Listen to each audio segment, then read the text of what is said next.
السلام علیکم ورحمۃ اللہ وبرکاتہ۔ یہ بھائی نے پوسٹ سینڈ کی ہے جس میں لکھا سبحان اللہ و بحمدہ عدد خلقہ و رضا نفسہ و زینت عرشہ و مداد کلماتہ۔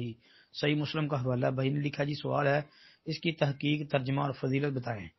محترم بھائی، ترجمہ اس کا یہ ہے کہ اللہ تعالیٰ اپنی تعریف سمیت پاک ہے، اپنی مخلوق کی گنتی کے برابر، اپنے نفس کی رضامندی کے برابر، اپنے عرش کے وزن کے برابر اور اپنے کلمات کی روشنائی کے برابر جی۔ اور تحقیق اس کی یہ ہے کہ حدیث بالکل صحیح ہے۔ یہ صحیح مسلم کے اندر 2726 نمبر پر جو پوسٹ میں نمبر لکھا ہے اسی نمبر پر موجود ہے، کتاب الذکر و دعا کے اندر جی۔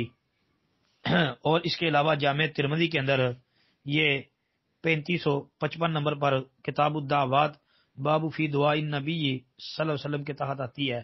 سنن نبی داود کے اندر 1503 نمبر پر کتاب الصلاۃ میں، پھر سنن ابن ماجہ میں 3808 کتاب الادب کے اندر، اور نسائی میں 1351 نمبر پر، اور امام نسائی کی السنن الکبریٰ کے اندر جلد 6 اور حدیث کا نمبر ہے 9999، اور اسی طرح جو ہے صحیح ابن حبان میں 828، شرح سنہ بغوی کے اندر 1297 نمبر پر، اور مسند احمد کے اندر 2334 نمبر پر موجود ہے۔